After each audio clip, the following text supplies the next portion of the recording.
धनु राशि, ये बात तो सच है कि जो जितने तपते हैं उतने ही चमकीले होते हैं और उनकी कीमत उतनी ही बढ़ जाती है। लेकिन जब व्यक्ति दुख दर्द समस्या में होते हैं और उस समय उनके ऊपर गलत आरोप, गलत इल्ज़ाम लगाए जाते हैं, अपमान किया जाता है, बेइज्जती किया जाता है, तो उस समय का जो जहर जो व्यक्ति पी लेते हैं, वो सह लेते हैं, उनके जीवन में अमृत जरूर मिलता है। क्योंकि जब भी समुद्र मंथन हो रहा था तो उस समय सबसे पहले समुद्र मंथन के दौरान एक तरफ देवगण, एक तरफ राक्षस, दोनों तरफ प्रयास कर रहे थे अमृत पाने के। लेकिन जब पहले अमृत निकला, अब पहले जहर निकला, तो उस जहर को कोई नहीं ग्रहण करने वाला था, न कर रहा था। लेकिन महादेव स्वयं उस जहर को ग्रहण किया और इसीलिए उन्हें देवों के देव महादेव कहा जाता है। और ठीक उसी प्रकार आपके जीवन में वैसे ही समस्या चल रही है। लेकिन जब आप अपमान का, गलत आरोप का, मोह का, लालच का, अहंकार का यदि आप विष पी लेंगे, जहर पी लेंगे, तो वो दिन ज़्यादा दूर नहीं जहाँ आपके जीवन में अमृतों की बारिश होगी, आपके जीवन में अनेकों सुख सुविधा आएंगे, आपके जीवन में अनेकों खुशियाँ आएंगी। क्योंकि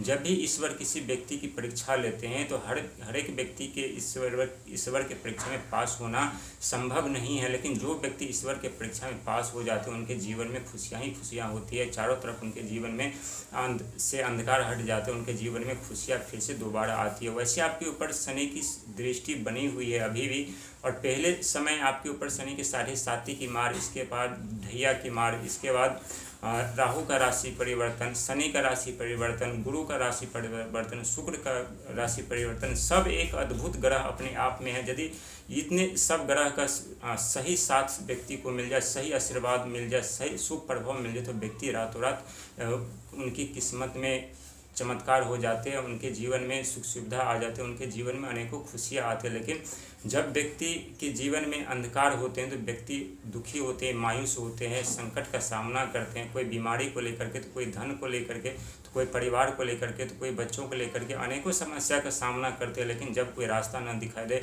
तो व्यक्ति मायूस हो जाते हैं। लेकिन कहते हैं मायूस होने की हमें ज़रूरत नहीं। जो ईश्वर ने हमें सांसें और शरीर दिया है तो बहुत सोच समझ करके दिया है, कुछ ना कुछ तो हमारे साथ जरूर बड़ा परिवर्तन होगा। इसलिए ईश्वर हमारी परीक्षा ले रहे हैं, हमें इतने दुख दर्द समस्या दे रहे हैं। क्योंकि जो चीज़ हमें दुख दर्द समस्या में सीखने को मिलता है, समझने को मिलता है, परखने को मिलता है, वो हम वास्तविक लाइफ में कोई कॉलेज और यूनिवर्सिटी हमें नहीं सिखाता, ना कोई प्रोफेसर हमें वो ज्ञान प्रदान करता है। ये ज्ञान हमें खुद ज्ञात करना पड़ता है, खुद वो उसे ढूंढना पड़ता है, खुद उसे जानना पड़ता है। और ये ज्ञान हमें जब हम दुख दर्द समस्या में होते हैं तभी हम प्राप्त कर सकते हैं, तभी हम जान सकते हैं, तभी हम परख सकते हैं।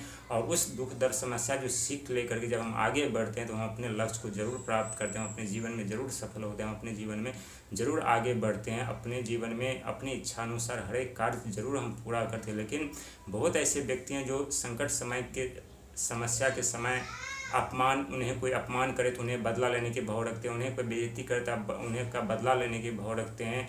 और व्यक्ति हमेशा क्रोधित होते रहते हैं और सोचते हैं कि आज यदि मेरा अच्छा समय है तो मैं इसका बदला लूँगा। लेकिन जो व्यक्ति बदले के भाव न रख करके भक्ति के मार्ग पर निकलते हैं, हमेशा सोचते हैं कि जो हुआ ये हमारे कर्मों धर्मों का हिसाब था और जो होगा हमारे लिए अच्छा होगा, तो ज़रूर ईश्वर शनिदेव